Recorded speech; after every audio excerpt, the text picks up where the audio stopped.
Welcome to Fear Babes Podcast, a podcast made for Fear Fam members by Fear Fam members. We would like to remind you that Fear Babes Podcast is not affiliated with the Project Fear crew in any way. Everything we discuss on this podcast is strictly our own opinions. My name is Madeline. My name is Burgundy. My name is Jamie. And we are the Fear Babes. Oh my god. It's a mimosa burp. It's a mimosa burp. I bet it tastes good, doesn't it? Ew. It always tastes better the second time. I brushed my teeth not long before having it, so I'm still dealing with that. Oh, that's your problem. Yeah. Right. Mm-hmm. If it was your problem, then I'd be a little worried. Yeah. Yeah. Mm-hmm. I love when you laugh. You Thanks. fucking psycho. You I fucking am. psycho, she said. I'm fucking crazy, man. You're freaking scaring me. No. That's funny. You're fucking scaring me. Oh boy. I scare myself. We all do. Oh, Oh. Oh. welcome, listener, to Fear Babes Podcast. Hi, thanks for joining us. Didn't see you there. It's us. The chaotic trio. It is us. Hi. Who was supposed to intro today? You! Should we just leave all of this? Yeah. I couldn't remember, and I thought I maybe stole someone's thunder there for a second. Nope, that Nope. was definitely you. You did Are it. great. you? Mhm. Great. Huzzah. I like trains. I like doodles. turtles. So yeah, welcome back to the podcast. Last week we talked to Kana. We love Kana. We appreciate Kana. Primus Kana, mindset. Kana, We love you you, the best. Dad. We he kind of. Never mind. I was about to say he kind of is like our dad, but like We can't have two dads. We can't have Tanner and Connor. that's true. And then, I don't know. Tanner might fight Connor for that one, to be honest. Honestly, probably Wyatt. I'd like to see this happen. Kana and Tana, why don't you duke it out next episode? Just Mhm. Maybe Duke we it should get them. Maybe we should get them both on an episode, and we'll call it Duel of the Dads. Oh, wow. That's horrific. I love it.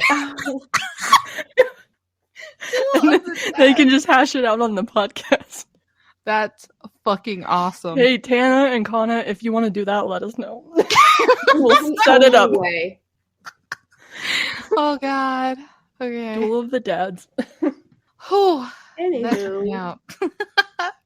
It's the kind of day we're gonna have. It's the kind of podcast we're gonna have. I was As not if this isn't expecting. always the podcast that we have? What do you mean? And it's true, yeah. But Very true. What the fuck is that noise? what noise? There's aliens outside. They're coming for you. Jay, your people have come to collect you. Oh, Jamie, go home. I've been having such a shit time on this planet. God. You earthlings are disgusting. You just Dun dun dun dun dun. Hello? How did you Hello? know my theme song back on Yeah. Home Planet? Because we heard it in the hotel room at 4 a.m. Your Yeah. butthole antennas started blinking, and then it played that song. hmm You weren't supposed I to hear witnessed that. it. Mm. Oh man. Well, I'm Maybe- notorious for maybe- having to pee at 4 a.m. in a hotel, so You Yeah. are. You. My That bad. is what you looked at. I think. Well, You did it. yeah. there's a solution. Jamie, you could have just put it on vibrate, but you had to put it on blast. Well, I was a little. she had to ring her up full volume. Yeah, what the Yeah. fuck? We had a busy night. Like, what you expect Yeah. me to do, bro? Yeah. I don't You know. Self-aware. I don't know. Dun, dun, dun, Here's dun. my honest review. Peppy Moki from Dunkin' is Oh, you It's got aight. Dunkin'? Oh, I didn't know that part of the story. Yeah, I usually get it from Starbucks, and I scream and then start to cry. So if that's any indicator on how peppermint mochas at Starbucks are, Oh my god. So Disappointing in the Happy. Dunkin' verse then. they usually are sort of disappointing. Yeah. I was about to say, because there's just some things that Duncan can't quite hit on the mark. that Starbucks just does every fucking time. You know? Yeah. Can confirm. I don't have a Dunkin' close to me, so I'm just going to trust everything you're saying right now. Yeah. Well, yeah, you just got to trust because there's just some things, like for instance, pumpkin spice latte. I think Starbucks does that better. That's just my personal opinion, but yes. I don't know. Starbucks does everything better. I'm not gonna lie. I honestly feel like they do. Yeah, if you want something that's like simple, go to Dunkin'. But if you want something that's like good and it's gonna like tingle your butthole antennas, go to Starbucks. Oh. Listen, I was a little bit late to us starting this recording session because I was making out with my boyfriend. Yeah, I saw the video. Mm-hmm. We did saw the video. That video is not going to see the light of day except for like personal people, but like I don't know. It won't even. Will it make it to the Discord bloopies at least? No. Oh, maybe Discord. We'll think about it, but it's a little bit embarrassing. It's your man, so you can. Yeah, for context, it's Shrek. I did tweet that we did lose you to Shrek Thirst Trap. Officially. For those who don't know or who don't use TikTok, they have this filter now where you're kissing Shrek. And it's kind of intense and it's kind of spooky. All of Madeline's dreams have finally come true. Finally. Shrek is love, Shrek is life. That's Shrek is love, Shrek is life. Oh my god. We love Shrek, see Shrek. Some of us more than others. AKA Madeline, making out with him. It's true. That's my man. I will fight anybody. Fight a hoe for him. Like, you know how he fought for Fiona? Mm-hmm. Yeah. The highest room in the tallest tower. I will fight for you, Shrek. Cute. Okay, just... Nobody said a word. I mean, it was pretty uncomfy. I'm not gonna lie. Me and Jay are just both like, I said that. Did we actually lose her to Shrek? I sent the video in the chat, and the first thing Jamie said, she was the first one to respond, and she goes, ... Oh. Yeah. It was like nothing I've ever seen, and like nothing I will ever see again. Anyways, what are we doing this week? We like big weenies and we cannot lie. Sorry, what? Oh, God. I was just reading, for context with no context, I was just reading the Google Docs. We're just going to leave it there. That's all that was, guys. That's all it was. And that's all Don't you read need to into know. that. Yeah, don't read into that any further than you have to. I'm watching my Shrek video, sorry.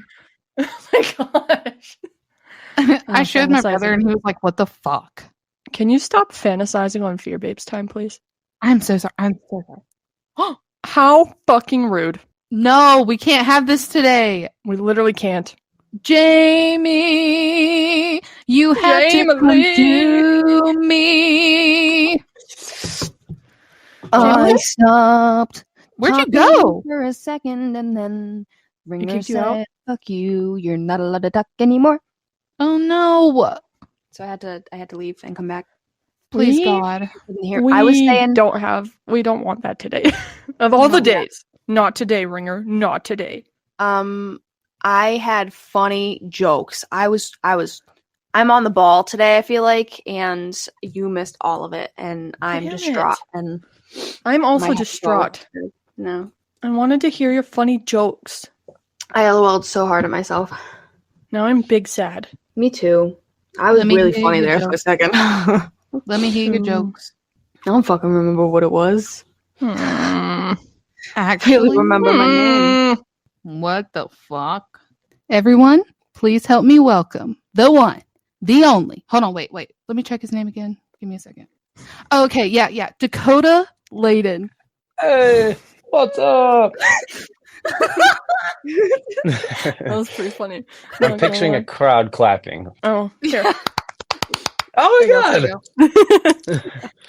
That's awesome. They're actually First of all, clapping. happy birthday, Dak. Happy Thank you very birthday! much. Happy birthday Um, to you. I have something for you, but I gotta get it set up, so just bear with me a minute here. Okay. On the count of 3, ready? 1, 2, 3. This is your birthday song. It is a very long. That was the quickest birthday song. It's amazing. So, for context, we're doing our Thanksgiving today. So that was my mom, my dad, my brother, his boyfriend, Katie, and my nephew, Caden, and all Oh 4 my dogs. god! I thought that was a recording. That's hilarious. No, that was Oh my God. everybody. Tell them thank you. That's funny as hell. That's how all birthday songs should be. It's just quick. Yeah, You know? That's awesome. I thought you would get a kick out of that. So I Tell was like, them we have thank to. you. That's hilarious. I will. literally thought that was like a recording. No. I made them all come downstairs just for you. I know we're all so talented that it sounded like it was put together and recorded, but you know. We didn't even practice, guys. That Mhm. was straight from the I fly. thought you hired a choir. Don't say that. They'll think they're good singers and they're not. So, You did it, Like a- Boogie. Now like you an have to live with it. elementary school choir. bunch of 3rd graders. Are you saying my choir in 3rd grade wasn't good, Dakota? I'm saying you should go back and watch the tapes. Because I've done that. My choir concerts are a joke. Oh. I know. God, why did this get so depressing? Okay, maybe we should dive into actual questions now. Let's do it. Back to it. So, in what way do you think you've grown the most since Destination Fear started? Yeah, I mean, I think with the TV show, I learned a lot, like how to work with other people. Because my whole life doing videos and stuff, I kind of took on a lot of hats. And so working on TV was like the first time I had to like give up a lot of the hats and just kind of take a step back and allow the production company to help me with a lot of the stuff. And I think the main takeaway from that was just working with the network. Like everyone, whoever's an artist out there knows it's not fun to get critiques on your work. And that was kind of like every week with the network, they would send notes on every cut. And at first I hated it because it's just not fun. But I think by the end of the 4 seasons, it was like a really good, valuable, like learning experience to just constantly be getting critiqued, constantly battling it out with the network with what I want and what they want. And my goal one day is to like make movies. So I feel like that's kind of like a taste of what that would be like working with big studios and stuff. But yeah, and then moving back to YouTube though, took on a bunch of hats again. But yeah, I don't know, just it was like one of those things that was not fun, but at the end of the day, it made me a lot like better of a creator, I think, working with other people. It definitely did. And I mean, just from going back to YouTube, we told Connor last week that you guys do it so well. I don't know if you guys get told enough how good you are at what you do, but you guys are awesome. Oh, thanks. I mean, it's like part of it too is like where me and Connor both are like perfectionists a little bit in the editing. And I think we just don't want, like once we went from TV to YouTube, we were like, we're not going to make this look any worse. This has to be better, which is hard when we have 1/100th of the money to work with and no crew, no nothing. But it's been awesome. I mean, and props to Connor too. Like I get a lot of credit for the editing, but he's sitting there doing half the work too. And it's been a lot of work, but I'm glad people are seeing the positive side of it and really liking it. But it's a lot for YouTube, especially like a lot of YouTube channels. If you watch, it's just not near as put together. But for us, we're like, I'd rather put out 20 videos a year and make them really, really good than 50 videos a year where we hardly touch them. Yeah, Connor it did tell shows. us that it takes like a month for you to edit each episode. Yeah, I mean, it depends on how we split it up. So like the Penhurst 2 that I did those completely by myself, and that took me about a month. But at the same time, Connor was working on the Crescent 2. So after about like a little over a month, we were done with all 4 of those. but it still is a long time. But then the next two that start coming out next week, we tackled those together, and that usually goes a lot faster. It's like a 2.5 week process if we just do it together. But that's per video too, so per part. Dang, that's insane. And I mean, one thing people don't really, I think the hardest part really is like there's just a lot of layers. Like once the video's assembled, then we have to go in and sound design it, and that's a couple-day process. And then color correcting and just all of the captions and the texts and everything. It just once you think you're done, you still have a couple days of work left. Wild. Fuck. It blows my mind how like hardworking you guys are. Mhm. I mean, well, it's just like, luckily we love it, you know. I think that's so important with anything in life. Like you have to, like I always tell people, younger people who are like looking into going into college and stuff, like don't go until you're ready. Like don't go until you know you want to do this thing the rest Agreed. of your life. Because I know so many people now that I'm 28 today, but now that I'm 28, like people my age, it's like there's so many that are in debt and went to college for something that they didn't want to study, and now they're doing something else, but they're paying off debt for years on a degree that was kind of worthless. And I don't know, I think going back to the hard work thing, it's really easy to work hard when we love it so much. Like when I wake up, I don't dread going to my computer. I'm actually jumping out of bed most of the days, excited to edit. which is a good thing. Mhm. Because, That's Yeah. very good. Yeah. I mean, honestly, like the whole college thing, people didn't understand. Okay, so like I'm a college dropout, right? But I was always good at like school. You know what I mean? So that was just like the next step that everyone was like, just go to school, get something, graduate, do something, whatever. Mhm. But now that I'm a 25-year-old woman and I have debt for something I didn't even finish, it's like, guys, don't go to school until you know what you want to do. Yeah, like it's more like it might not seem like the right move, but yeah, because all the pressure from just even your parents for some people and just even society, that pressure. But it's better to take if you're 18 looking to go into college and you don't know what you want, like it's better to go get a job somewhere and just work for a couple of years and really think about it.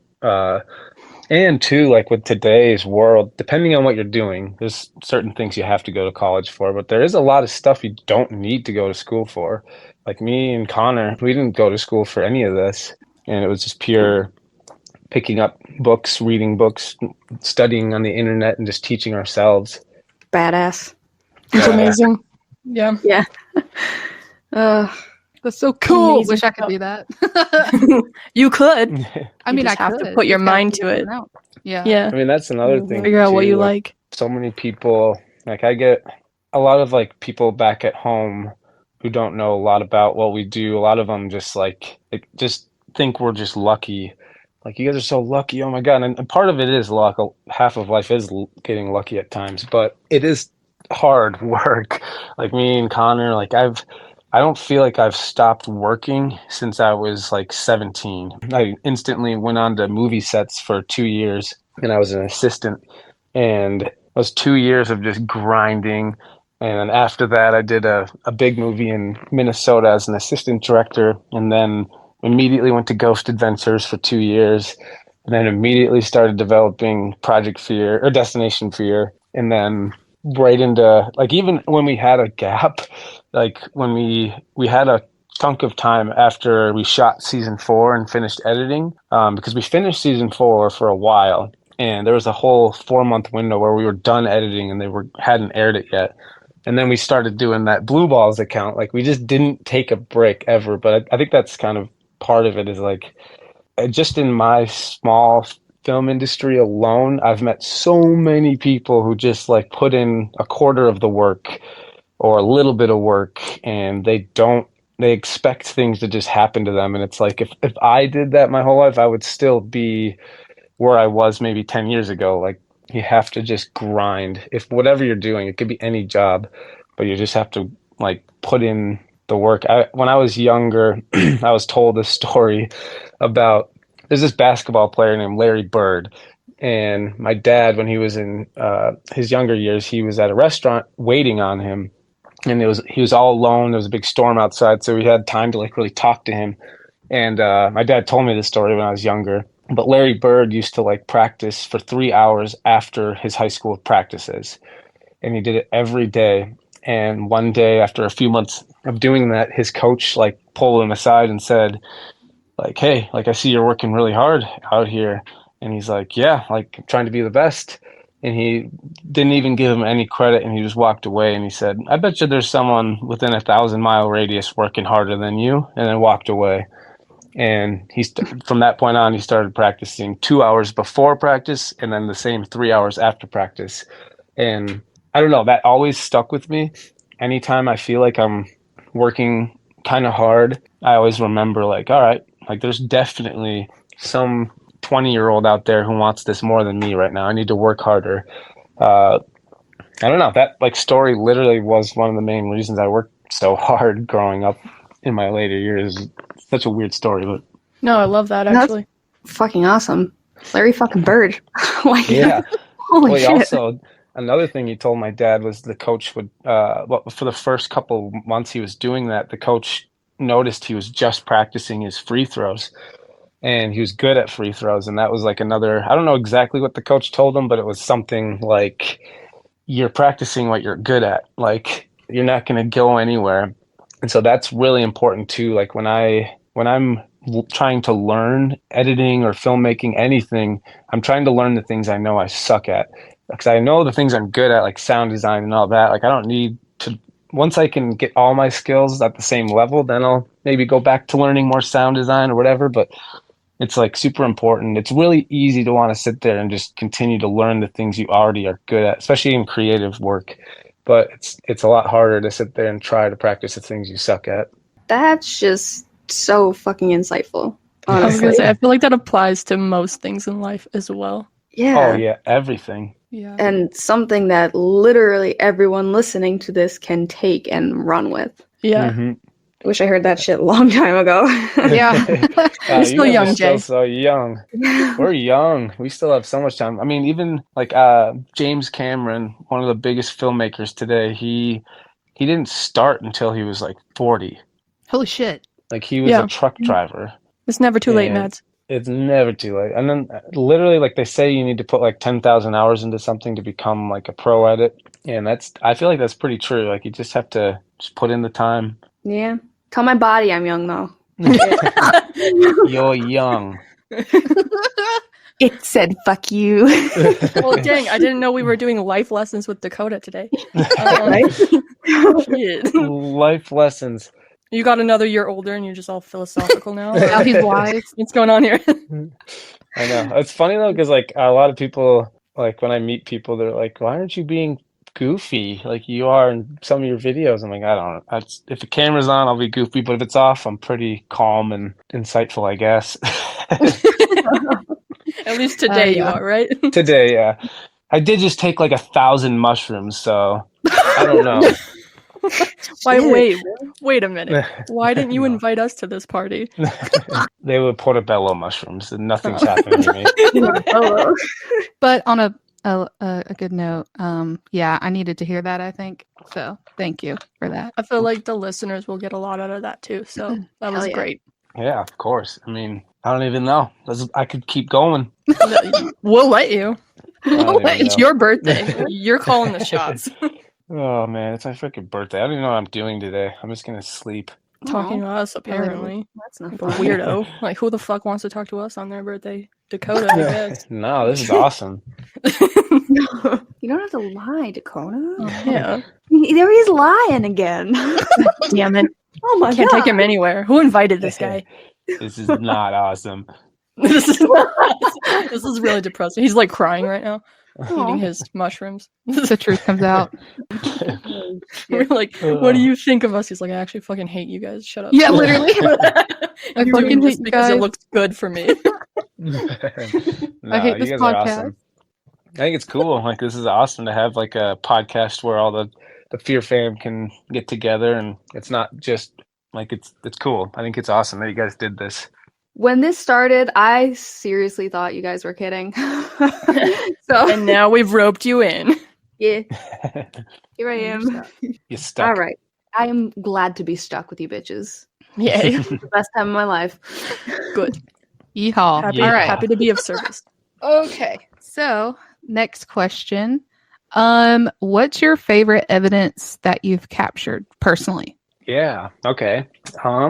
It's tough because we literally just got back from a road trip last night, and so a lot of that stuff is still going through my head. That's Like literally, we went to the Sally house like 3 days ago, and I don't know if you've heard of it, but it's like this kind of evil, demonic house, and we've been told for years by just people at events, like, you got to go to this house. And that night was so effing scary. Like, I don't even know how to put it into words, but we had so much happen that I don't even know how I'm going to edit it. Like, it's just insane. I can tease something. Like, there was like rumors of this, like, TVs turning on, and we captured a TV turning on way in the background behind us. Actually, Chelsea's the one who's closest to it, and she started like freaking out. But you know how like old TVs, like when they turn on, first they just ring and then the screen kind of comes on? Yes. That's what it was. So she heard the ringing and started freaking out for like 5 seconds. No one knew what was going on. And then all of a sudden behind her, you see the flash finally turn on the TV. That was scary. Could be explainable because, you know, a lot of people have it happen to them. So maybe there's some weird wiring crap, but scared us to death. But stuff that's been on the show, I would say, except that people have seen, for me, like the scariest thing that happened to me was the Moundsville prison in season 1 when I had these like big burn marks show up on my back. Just because it stayed with me for like 9 hours, these big inflamed puffs on my back, and it's never happened since. And when it happened, it felt like a burning frying pan hit me in the back. And that one scared me. I don't like, if you go back and watch that episode ever, like I almost quit after that. I was season 1 and I was like dead serious after that night. Like I might want to take a break from this road trip because I think we were like 6 or 7 locations deep at that point. And that scared the crap out of me. But I think my favorite piece of evidence that's not necessarily scary is probably, oh gosh, like I really thought the Saratoga episode where the shadow figure ran across the hallway. That was probably my favorite, even though there's probably cooler things, but that was just unreal because like I saw it with my own eyes before even reviewing the footage. And then when you play it back, it's just like we've captured stuff on thermal, we've captured creepy photos, but to actually have something like physical, a mass moving in front of you, that like took it to a whole new level for me. Hell yeah. That was sick as fuck. I remember that. I remember when that episode premiered. We're going to probably go back at some point. We talked to Steve and Dylan, and probably not now since we have a few things to film, but at some point in 2024, we'll probably try to make a stop there. Hell awesome. yeah. I think Steve did say that you guys are going to collab, so. That would be awesome. He tried to get us to go in Jersey. And yeah, he offered us to. 3-hour drive. Oh, shit. Dude, that place is so scary. Yeah, we got to do that. He was like, you guys can go. Like, I'll call the sheriff. You can have full reign of property. And we were like, it just doesn't fit our schedule, unfortunately, right now. I was so bummed. It's a detour. Well, it was hard because I was leaving Sunday night. So if we went down Sunday morning, it was a 3-hour drive to get there, 3-hour drive to get back. You would have just stepped foot for a second and had to leave. Yeah. You would have not wanted to leave after you stepped foot in there. Maybe you would have, actually. Nah. Probably. It's freaking No, scary. I was so excited thinking that we were doing that. You got to do it. I wish we could have. It just wasn't doable at that time. Had he like pre-warned us, we would have like made it happen. But you have to go to Norwich at some point too, if you've ever been. It's in Connecticut. Oh my god, that asylum is so next level. Like, there's so many buildings in the woods, and like if you want a real scare, that place is always scary. Love it. Love it. I was like, I'm afraid. It's okay. We're the base camp baddies. Fucking Yeah. Yeah. Right. We'll pull through. Yeah. Just fake it till you make it, right? I mean, so Dakota, get this, right? We are in the Mayflower Mm-hmm. at Penhurst. We're in the tunnel. I'm walking all the way back to the end of the tunnel. I turn around. Those bitches are gone. It was dark in there, Jamie. Yeah, it was dark, but like I expected you to stick with me. You just left. We were like 10 feet away. It's fine. I had to was walk scared. like farther than I thought to get to you. It's probably the And they were- scariest part of Penhurst is Yeah. the tunnels. Yeah. Did you see our picture? I think you Yeah, showed we it to showed me 'em. at the convention. We'll definitely be doing Penhurst again. That was a lot of fun. I honestly think it's worth the investment to go in the other buildings. Yes. I'm kind of disappointed that we didn't. It's definitely a trip. Like, that place is so well preserved. I mean, it's definitely abandoned and crumbling, but the fact that there's still so many buildings you can go into.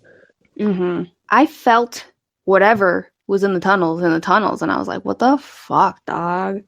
Could you imagine Chelsea down there? She slept down there for like By 4 herself. hours. No. No. You guys are No. insane. I love her. Gee. Poor thing. Wait, so that Seriously. actually leads me to a question I have for you, though, Dak. Mm-hmm. So, what started your whole like vision for Trail to Terror, which is now Project Fear, essentially? Yeah, this is actually an interesting story. Like, so I was doing those movies when I was 18, 19, and 20, and I was on a movie set in Atlanta, and it was my second movie now, and I'd kind of, as a production assistant, you don't, like, you are just everyone's bitch on set, and I was delivering cold pressed organic juices to hundreds of people every day. I was picking up coffees. I was just like a runner boy. And after, a year and a half of that, I was getting really drained of it because that was not my goal. It was exciting to be on these huge sets and see how big movies were made, but I was getting like really antsy. And I was on this movie and I met a buddy named Colin who was working on the movie. And right away, we hit it off because we both shared this paranormal interest. We were both really fascinated with the paranormal. And I learned like he was an associate producer on this show called Paranormal State, which is one of like the first ghost shows. Yes. And he did like 2 of the seasons. And he was just like really, I don't know, me and him just hit it off because I was like, so like, wow, you love it. I love it. I had done all these Ghost Adventure spoofs and had this fascination. And then at the end, the whole movie, I was trying, like every day on set, I was just writing. Like, because when you're a PA, when you're not getting people juices or whatever, you're in a part of the set, and they call it locking it up, where like when they yell rolling, you have to yell rolling really loud, and you have to make sure in your zone that no one's making noise. And so it's really like just kind of boring, long day. And so all day I'm just on my notes writing scripts, just whatever. And but from talking with Colin, I was like, man, it'd be really fun to like do some sort of a paranormal like documentary. That'd be really fun. Gosh, sorry, I'm losing my voice because of this last road trip. So it's hard to talk, but Oh, you're good. he basically at the end of the movie, we took a road trip to Panama, like a couple days on the beach, and me, him, and a couple other people. And the whole road trip up, we were telling ghost stories and was scaring the crap out of each other. And when we were there in Panama, I had the idea of like, what if we did like a documentary where it's like a road trip and like we go to like some of the scariest places, but it's all in one trip. Like to me, that was a really like captivating idea. Like all these other shows and things, like it's a season and every episode is just one mini trip where they're going somewhere, but at the end they go home. I'm like, what if we don't go home? What if we like push ourselves, see how many haunted places in a row we can hit? And so that alone made me really excited, that idea of like, okay, this is different. Like that could be like testing our limits of fear, like more of a psychological experiment as well as going to haunted places.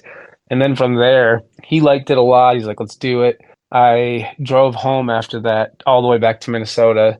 And that whole ride home, I was just like, it doesn't happen often. Like it's maybe happened like 3 times in my life where I've had an idea and I almost go like manic over it, where I can't stop thinking about it. And that's how I usually know like this is probably a good thing. And so halfway home, I decided to stop at Bobby Backy's, the haunted bar, Oh, and yeah. met with him and told him the idea. And he was like, "Well, I'll do your theme song." I'm like, okay, that's awesome. Got home, talked to like Tanner and Alex and Chelsea, and just talked about this idea of doing a road trip. They liked it. And then from there, I just started thinking about the other ideas of like, well, what if we slept alone like halfway through the night? Like that would be even scarier. And what if I'm the only one who even knows? Like that would make it way scarier for them. Like if they're just along for the ride, don't know where they're going. And pretty much after all those ideas hit me, I knew I have to do it. And I literally, so I'm talking about Trail to Terror now, the documentary. And I think it was less than a month after I got home that we were on the road filming it. And I literally got home, started going door to door to neighbors and friends asking to raise money for this documentary. I was trying to raise $10,000. And after a few weeks, I did. And some of it was mine. I put a quarter that was definitely my money.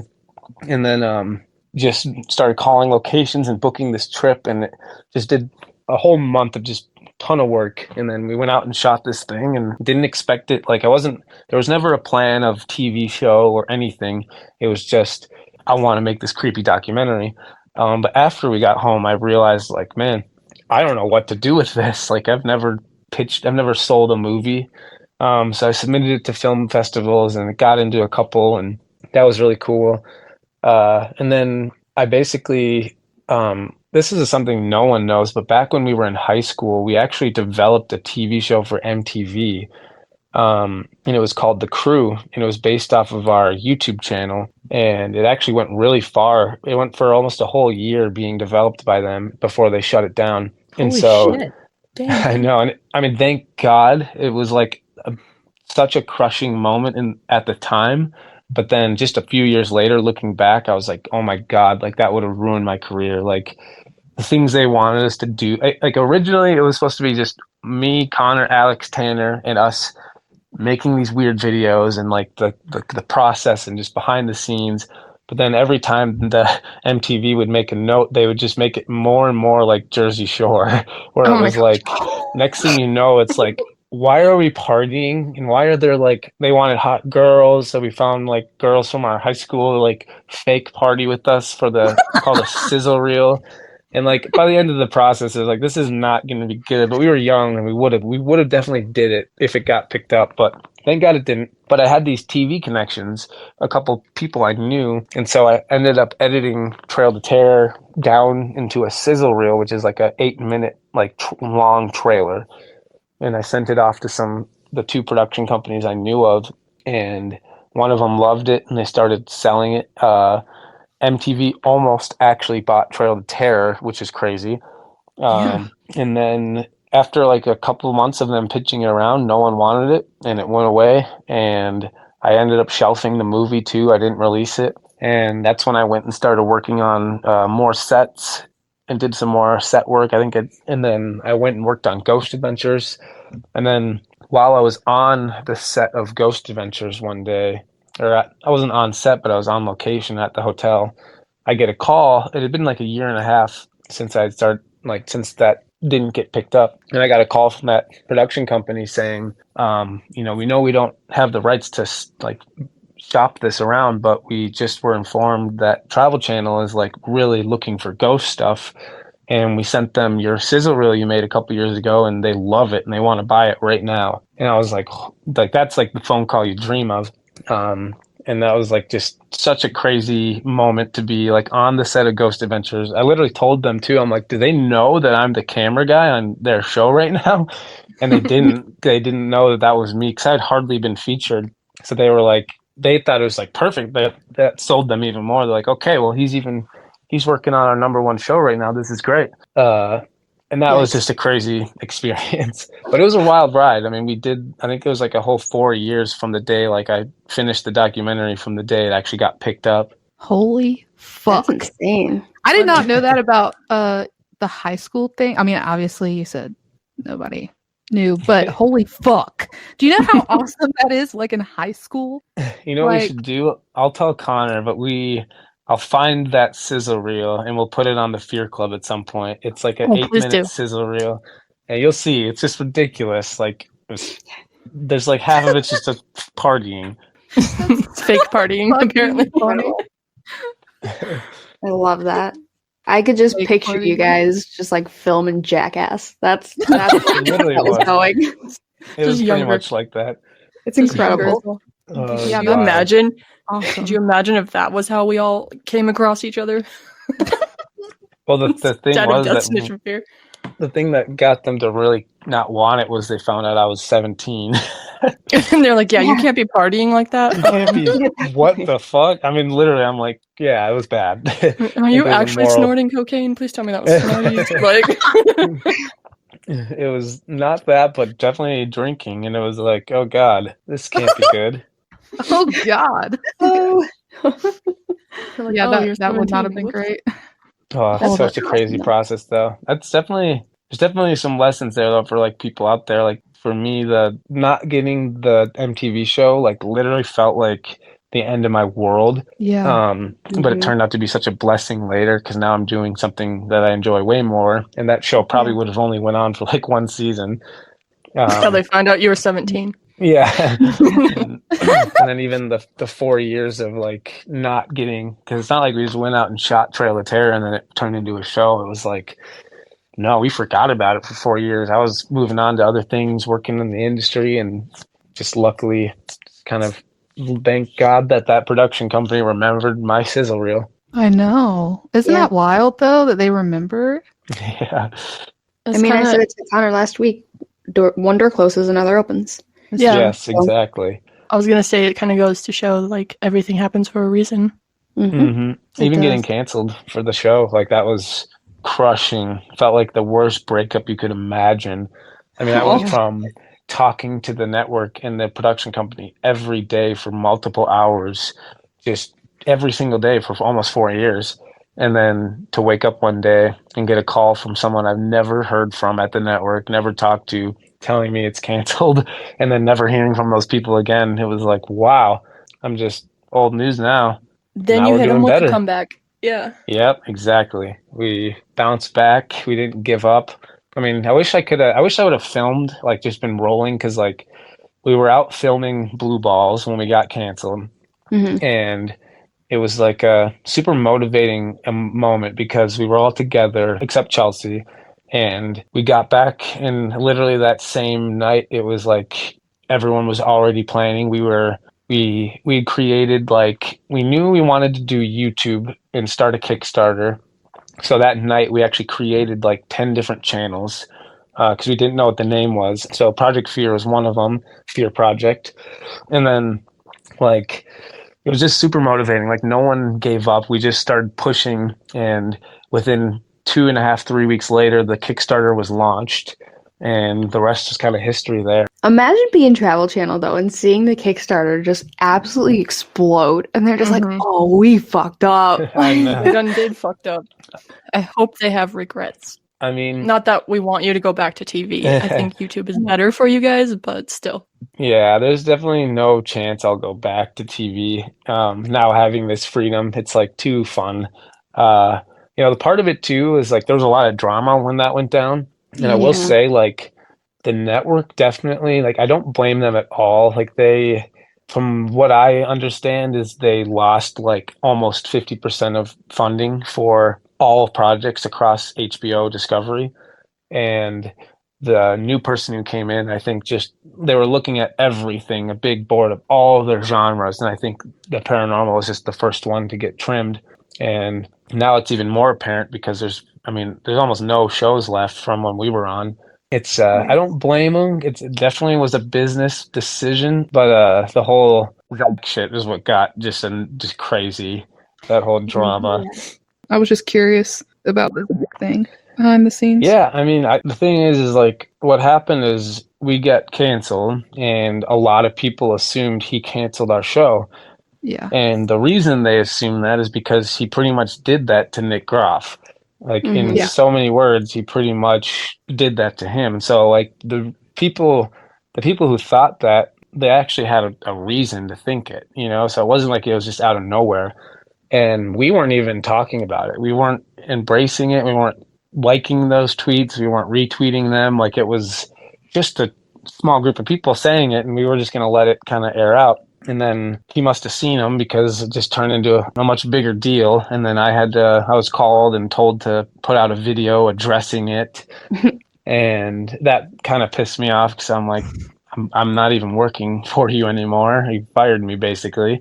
And so I did that video, but then I made sure to end that video just saying, like, we're not friends. Like, he didn't cancel the show, and I still stand to that. I have no proof that he canceled our show, but it's not like we are friends. A lot of people just assumed that we were all still buddy, and that was not the case. The second we got the show is when that relationship ended. The second he knew about it, really. What a little bitch. It's kind of funny when people like twice your age behave so immaturely. Yeah. No, it was upsetting for me too, because he was like an idol to me. Like, I really looked up to those guys, and pretty much the day we got picked up, it was excommunication from all of them. And I've talked to some of them since, and they don't think that it was excommunication, but it was like, you guys literally ignored everything we said to you. And we even tried to like invite them we rented like a hotel in Vegas and tried to get them to the premiere, just because like we didn't want to not be friends with these guys. We had just, like, Tanner and Alex too, they had been working for them for a while too. And it was not fun. It was like a definite like gut crushing moment where I was like, wow, like, this guy was my idol, half the reason I'm even into this. And he's like acting like this. It wasn't like he just wasn't doing anything. He wasn't talking to us. He wasn't like, so many people see his name in the credits and we're like, oh, he must have been working equally with Dakota. But it was like, no, I didn't hear from him once. I was left out to dry. I'm sitting there editing the show every single day, working super hard, and to not like really get anything ever from him or hear from him, even when I'm trying, it was just like, okay, well, screw this. After a whole year of that, it was like, I made it up in my mind, like, all right, well, screw these guys. And even working with them, I think I kind of lost a lot of respect for them too, just seeing how they are. But yeah, it was upsetting. But that's where I think another lesson happened. Like, Tanner and Alex got to be on that show as well. And once we got our show, we all sat down and we basically all agreed, like, we're not ever going to be like that, ever. Like, if one person starts acting like that, you're going to have to take a reality check and take a couple episodes off or whatever. Like, we learned like what not to do working with them. I think that's true. Holy shit. We wanted our crew to like us. Like, when you have a TV crew, because I was on, I knew how that was, and a lot of that crew does not like them, and so I didn't want that at all. I'm like, I want to have a crew where they see us as equals, and we're not better than them. Just because they're behind the cameras doesn't mean we're better than them. And I think we just, like, our crew on our show was the same crew from episode 1 to episode 48, and it was because we were all just so down to earth, and we never ever showed any ounce of just, I don't even know, just being cooler than we, like, having a hot head or anything like that. And we actually like formed a solid relationship with our crew, and they all wanted to be there, wanted to work hard. And that was because we were working hard too. We weren't sitting down letting, like, if we were doing a packet read, yeah, we had our DP there lighting it, but me, Alex, and Tanner, we were building the lights, setting the lights up. Like, we were there helping. We weren't just sitting there. A lot, like most cast, just sit there and wait to be called to set. And like then prima donnas. Exactly. And that's, unfortunately, that's what the industry is almost normalized. But for us, we were filmmakers at heart. We weren't cast. I actually hate being cast. That's never was my goal. And it was just, I don't know, we learned what not to do. It was an unfortunate situation, but I don't know, the way that all went down when we got canceled was just like I don't even know. I'm like, the fact that I even had to post a video, I'm like, this is going to blow up in everyone's faces now, because instead of 20 people talking about it on Twitter, it's going to be everyone now. Everyone knows, yeah. I'm just People glad were that so mean.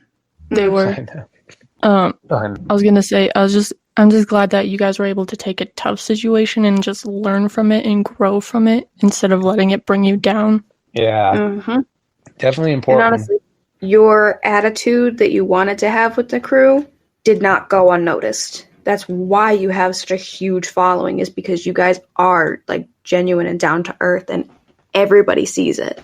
So Yeah, it didn't only that's help you in important. that regard. That's why people love you guys so much. I Yeah. think too, like not even, but like doing those movie sets too.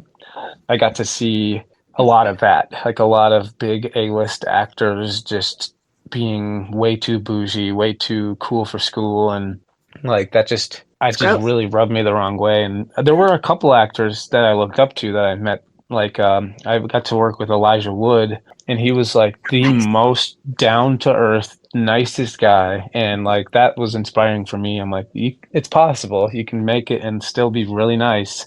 So when we got the show, I mean, I wasn't that worried because we've all been friends and everyone's been like this our whole life, but it was a mild concern, like what's going to happen if we do get famous and like, hopefully everyone stays cool. But that's just the best part about our group is everyone's so close that if someone were to like step out of line, the others would tell them like, you're acting like a prima donna. uh, Yeah.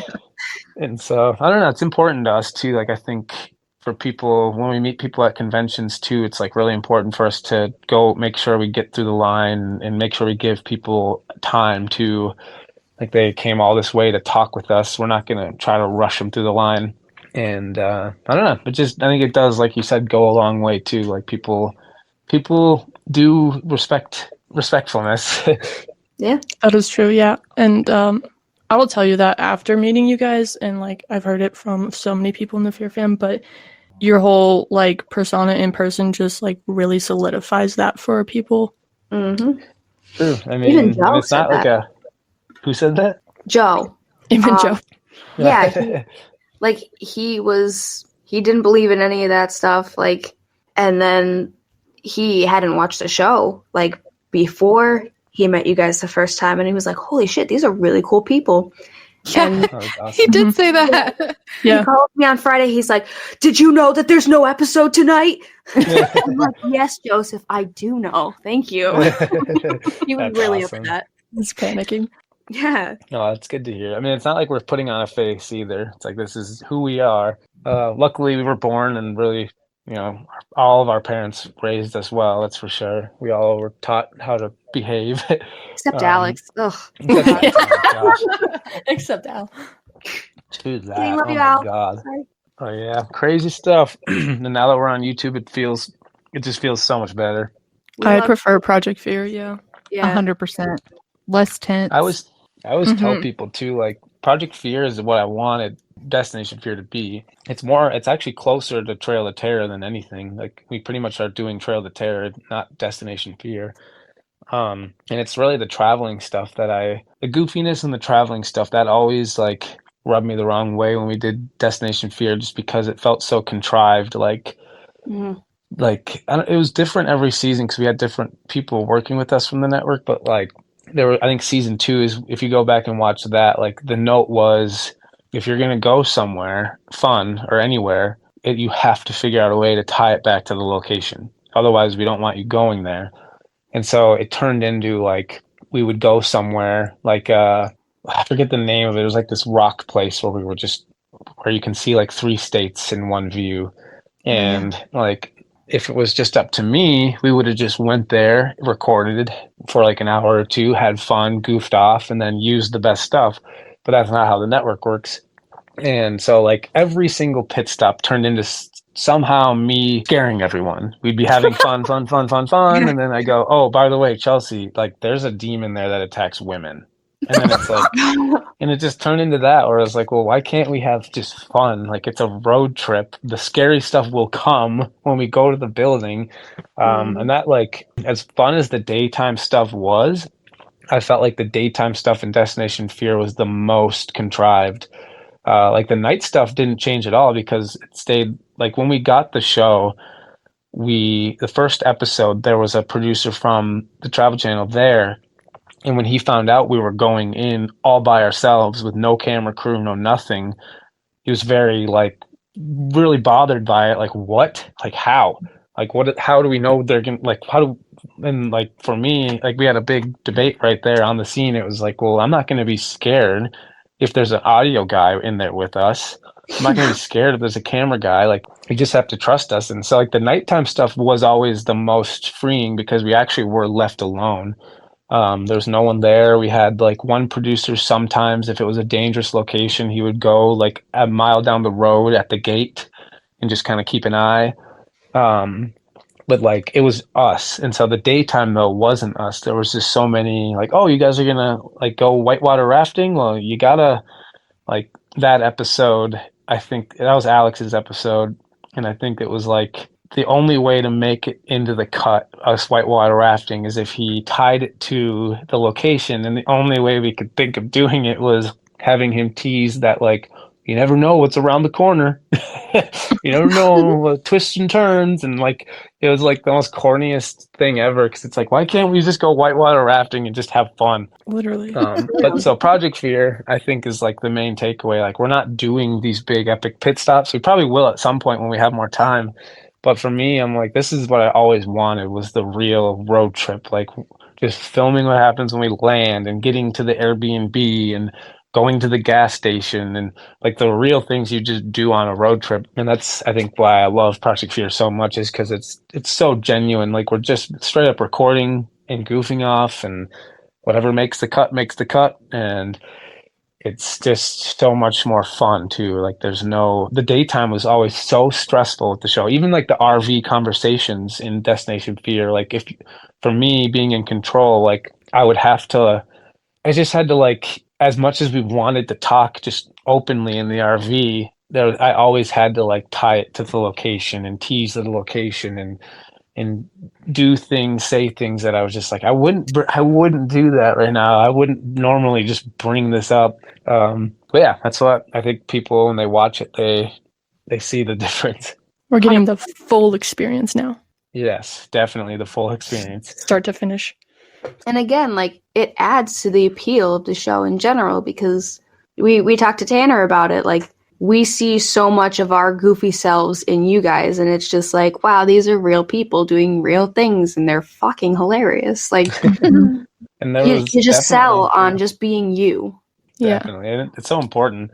People can tell when it's not genuine, and I think just like the daytime stuff really made a big difference. It's just like, this is how it should have been all along. I wish this is how we did it from the beginning.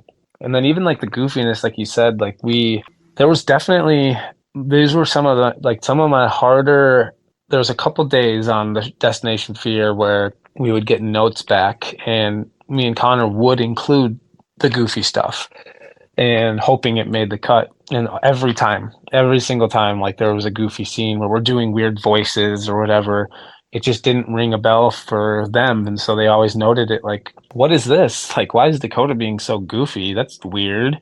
And it was like, we always had to cut out the goofiness. And that bothered me because I felt like my personality on TV was not being showcased correctly. Like when people met me, they just expected me to be serious and super like serious about everything, and I'm like, no, if you could just see the stuff that doesn't make the episode, like we're always goofing around, it just doesn't make the cut. Gosh, why so serious, Dak? I know. Well, that's one thing I do think they need to, like, if I could go run the network, that would be my main thing, is like, this has to be a roller coaster. This can't be a one-tone show. And I've talked to other shows that have told us like they weren't even allowed to smile. Oh my gosh. Like, how is that good? Like, even when you go to a horror movie, you want a character in that movie that makes you laugh. Like, you want to feel several emotions. The best pieces of art make you feel several things, not just one tone. And that, for me, that when we did Trail to Terror, that was the exciting part of it, was the roller coaster of the ups and the downs. The contrast between day and night was the big thing for me, is like, how much fun can we have in the daytime, because we know at night it's going to be all downhill and scary. And so to like try to cut that out and make it all downhill was like, why? You got to go up the hill to be able to go down. Exactly. Honestly, though, Crazy you're stuff. nailing it. That's good shit. Nailing it. Nailed it. Crazy. It's crazy to see like just how much shit you guys have had to like go through and how much disappointment you've had too. Literally. Yeah, that's definitely the name of the game. Like with anything, I think like anyone with any success definitely comes so much like negativity and obstacles that you have to bounce over, and like it's definitely been a lot almost. And there's so many behind the scenes things that happened all the time that were little mini battles all the time. Even just like the jokes and stuff, trying to get the jokes into the cut was just like mini battles. And I remember there was like one day where I was trying to like pitch other ideas to the network that weren't paranormal. And so I came up with a bunch of ideas for shows, and my favorite one was like a show about fear still with us, but it was other types of fear. So like we do a road trip where we're not going to haunted places, but we're going to go bungee jumping, just do everything that's scary in one trip. And like I don't remember exactly what was said, but like I think I was told like, well, we're not quite ready to release you of your ghostly shackles. And I just remember being really upset that day, just like, damn, like I'm kind of like pigeonholed right now into this ghost thing. And like I love the ghost part, but what I love about it is me being myself. And if I can't show that fun side as well, it doesn't feel fun anymore. Yeah, And not when they're diminishing you as a person. yeah, and and that's partially just networks. I do believe a lot of networks are just kind of out of touch with what people actually want. I think, and this isn't at Travel Channel, this is at all networks now, but like I feel like they really spoon feed the audience. Like they treat them like they're just really stupid. Like, and I just hate that. Like I think that's why Netflix is so popular. These Netflix documentaries and these Netflix things is because they allow you to just watch it and not be spoon fed, like I don't even know, like constantly reminding people that this is the room where the girl in white is, and like we said that 7 minutes ago, do we really have to say it again? It's like, well, no, we need a reminder. It's like, well, what? Like, because people who are watching this and they remember, they don't need to be told every 5 minutes. Like, I don't know, it just felt like that was kind of a common theme in TV for me, was spoon feeding and just like things that was just like, really? Like, are we really acting like they're that stupid? Yeah, I've noticed that. Like looking back at Destination Fear, like having to explain what each piece of equipment is. Yeah, it's like we know though. We've seen it like 90 times now. Yeah, and we still sometimes do that. Mostly for the YouTube audience, where like we'll introduce stuff, but like half the time we don't anymore. But then even the ghosts in the room and just reiterating. I don't know. I just felt like I was always repeating myself watching the shows. I'm like, oh, it's a new commercial break. Time to tell the audience about the ghost again. Yeah. Where are you at again? What location? You need to tell us like 5 more times. Again, we're at Sweet Springs. Never heard of it. I think if people like want to know like what was added in Destination Fear that you didn't want, I would say just like watch a couple episodes of Project Fear and then go watch Destination Fear, and anything that's different, that's the stuff that I didn't want. Y'all got your creative freedom back. But it was like, I don't know, I'm not trying to crap on the network, but like they did give us, this huge platform. They did give us the start, and even them canceling us, like it definitely wasn't. There were people at the top of the network that loved us, that hated to see us go.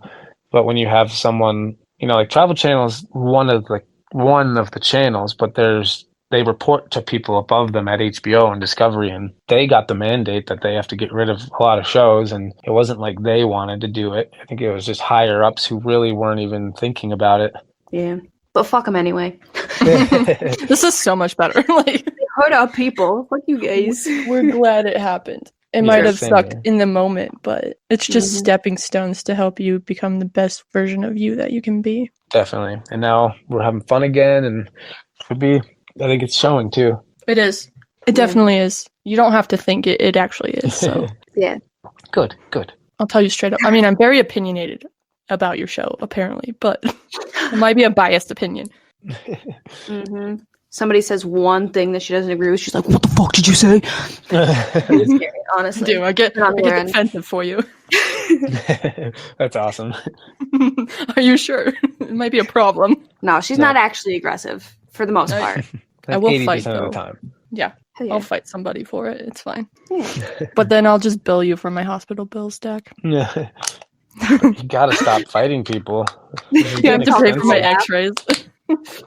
Oh my goodness. Yeah, it's crazy journey to get to this point. Has it been worth it? Oh yeah, Obviously. definitely. Yeah. I mean, if I didn't love it, I wouldn't be doing it. Like it's still, even as much as my idols or people have made me not enjoy it as much over the years, like it still is such a passion for me. And I love the paranormal. I love getting scared. I'm not really, I still don't really consider myself an investigator because like I'm not trying to prove anything to anyone but myself. But I think the real thing is the filmmaking, and that's why we spend so much time on the videos, because that's what's really enjoyable to me. Is I want to make a quality content still, and so yeah, it's still like it's so much fun, and to be able to do it with my best friends, my sister, is like that just doesn't happen. Just don't ever lose the mindset that you have about it right now, and I think you guys will be able to do this for a really long time. And hopefully one day get to make some movies. That'd be awesome. That would be sick. That will be You're gonna have to dope. make one called like the biggest weenie ever or something like that in honor of us. Yeah. We'll Oh, see if it yeah. ever gets made, but I did write one called Paranormal Pete, based, and it's been written for a couple years. So I'm gonna rewrite it at some point. But if that ever gets made, I hope we can look back at this podcast and go, "Wow, we did it." You did it. Can I be Pete? Hey, Paranormal Sure. Pete. Can I? There you go. I can be the makeup artist for you for the movie. Cool. I don't know if That's you need that or perfect. not, but and then Mads, we'll get you a job too. Yeah, I was gonna say. We gotta get you a job on this too. Fuck Mads. Fuck, We didn't offer anything up. Mads, you're the coffee getter. Fuck. You can start where Dak did. It's not Shit. fun. Well, I'm just kidding. Oh, well, here's my resume. I have acting credits from high school and college. Oh, that's funny. Did you guys Yeah. hear that? Oh gosh. No. Is Okay, there a good. goblin? No, it could Oh, be. no. I don't know. Somebody upstairs is like screaming. So I Oh, was like, hopefully you didn't hear that. It was like, There's a groppler. "Whoa!" A groppler. oh my God. Oh no, you brought it home with you. I've seen one of those recently. It lives in In my Toledo? house.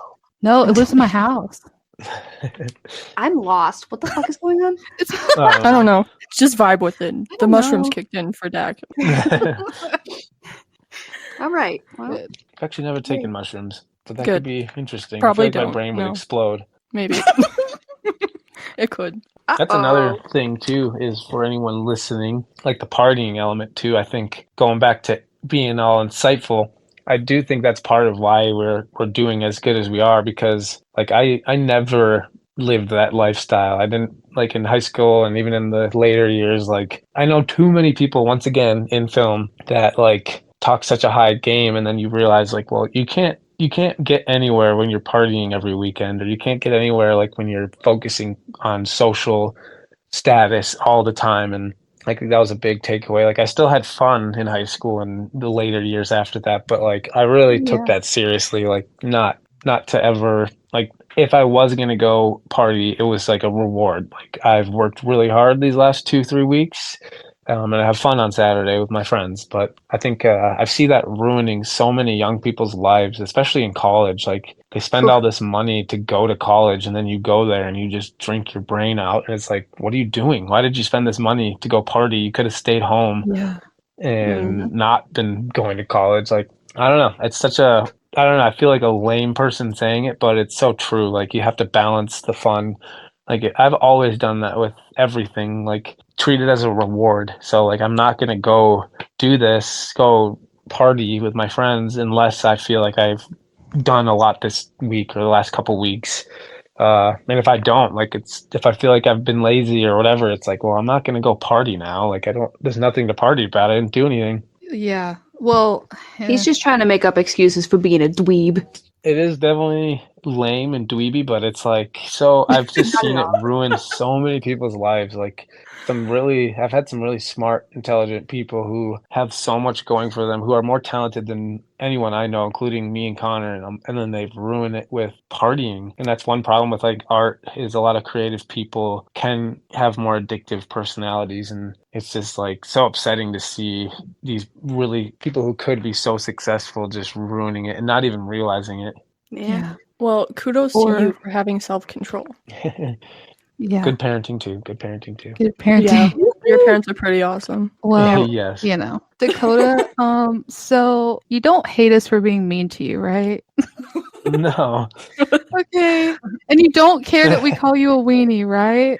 No, he said we No. have to call him a big weenie. That's true. That's true. But I didn't want people Okay. to take that out of context, like Tanner with his BDT nickname. So I was I was a little bit worried because I was like, oh my god, he fucking hates us guys. Like No, I don't see. That's the thing. I don't have like any. There's some people out there. Maybe I could name a few people who would probably be offended by one slight thing like that. But no, like I totally get where you guys are coming from. It's all fun, and then even like the people who like hate on me for putting people through experiments and stuff. I'm like, that's the reaction I'm looking for, though. So it worked. Like, I think, I don't know, like even like not you guys, but even like the hardcore haters, the people who just like make it a goal to like get under our skin. I'm like, it just doesn't bother us. I mean, there was a time maybe early on where it did, but like, it's more of like, oh, well, if there's that many people hating us, that means we're doing good. true. I mean, haters are still speaking your name out there, so it's And a lot of publicity. these like haters, like not all of them, but I mean, I've seen some of them where like they're hating, and I'm like, who is this person? I click on their page, I'm like, oh man, like they don't look happy at all, and like I almost feel bad for some of these people. I'm just like, They're damn. hating for a reason. Yeah, We like saw just a like the video classic last like night. bully thing. Yeah. Mad sent a video last night and we were on Ringer as she played it, and it was just like this middle-aged, like absolutely fucking nothing, just playing clips from the show and saying, "Oh, that was terrible." Next clip. He had no Yeah. context as to why he hates you guys. He was like, "This is bad." Next clip. I'm like, okay, whatever. That's funny. And then I saw mean, his face and I was like, "Yeah, that's about right." Yeah, it's just, there are people who are going to hate. There are skeptics out there who don't want to even think for a second that could be real. And yeah, I totally get it. And like it's like the classic like bully thing, like in middle school. It's like usually the kid bullying everyone has it really rough at home. Yep. Yeah. And it's hard to like look at it like that, but I think for us that's usually the case. Is like, okay, well, these people, if they were happy, they wouldn't be doing what they're doing. Not talking about the person you're saying, but like some of like the actual hate stuff that we get. It's just like, oh man, like you have to be pretty miserable to like write that out. Just go out of your way to actually be mean to people. Yeah. Yeah, that does come with the territory too. Like we all knew getting into this, like we're going to expose ourselves to a lot of people, and there's going to be a lot of people who make it a goal to try to get under our skin. Oh yeah. It's so weird to me. Like, can't you do something better with your time? Like, don't you have anything to do? They fill their time with doing shit like that, so that's what Well, makes that's how them you know their happy, I life guess. sucks. Yeah. Find something Because to they're do. so miserable. If you stick in a mentality like that, then that's what your life will become. It makes me know. laugh though to think about like people who are so hateful and then they go online and they spread that and people come back and they're like, "Are you fucking kidding?" All right. Well, thank you to the biggest weenie that we know for joining us this week. We really appreciate it.